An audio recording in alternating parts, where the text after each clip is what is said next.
Hey everybody, let's do it. We are talking about aortic stenosis versus aortic regurgitation, at least to start here.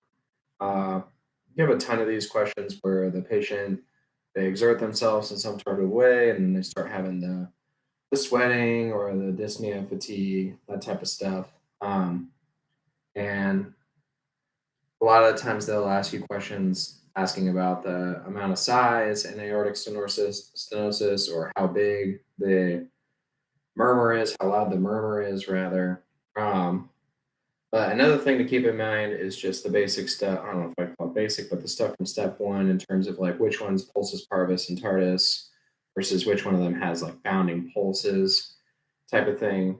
So aortic stenosis, that's the one that has a late and faint pulse, whereas aortic regurgitation is the one that has more of a bounding pulse. So the bounding pulse is kind of in relation to the widened pulse pressure. So you have like a bigger separation between the systolic and diastolic. Um, if all you did was just come here for aortic stenosis and aortic regurg, that's pretty much what I've got for you this particular moment. I do have another question that came up. It is a female with postpartum depression. First line for that, medically speaking, is going to be an SSRI. So we'll say that she was given, doesn't necessarily matter. We'll go with sertraline is fine. They take sertraline and they now have a lot of pain during sex. And this is a kind of like don't jump at it too fast because we know that a lot of the SSRIs have some sexual dysfunction linked into it. I know that some of them are even used on the other side of that in terms of people that are suffering from premature ejaculation or overly sensitive. They can use an SSRI to kind of calm that down and turn it the other way for them.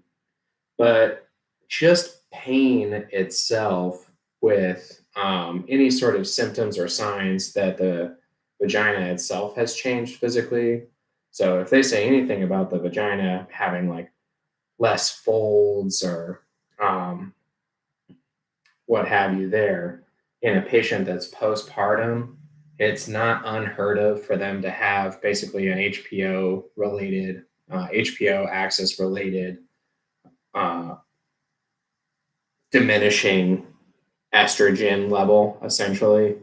Um, they have a lot of prolactin that they release in the postpartum. Moms do have a lot of prolactin that gets released in the postpartum period. So that can lead to, vulvovaginal atrophy and vaginal dryness.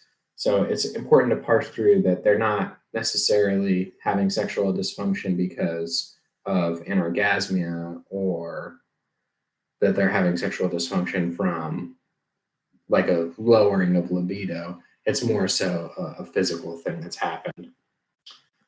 The last thing that I'll talk about, a separate thing, is pertussis.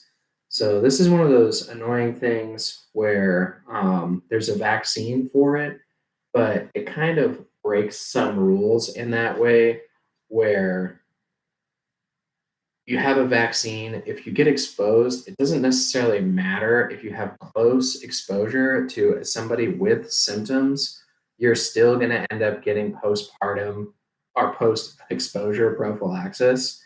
Um, the only caveat to that would be that if you only had a limited amount of contact, but you yourself are at high risk, let's say you have AIDS or you have ankylosing spondylitis and you're taking a whole bunch of immunosuppressants, or you're a post kidney transplant patient, somebody like that, if they're only around a pertussis patient for just a short amount of time, then they would still get it. Whereas a healthy person who is only around them for a short amount of time, they're not going to need that post exposure prophylaxis.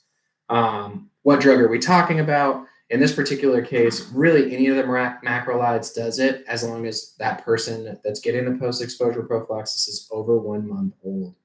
If they're 4 weeks or younger, then it has to be azithromycin for whatever reason. I'm sure there's a very nice pharmacological reason why that is. But for the most part, a macrolide is going to do the trick.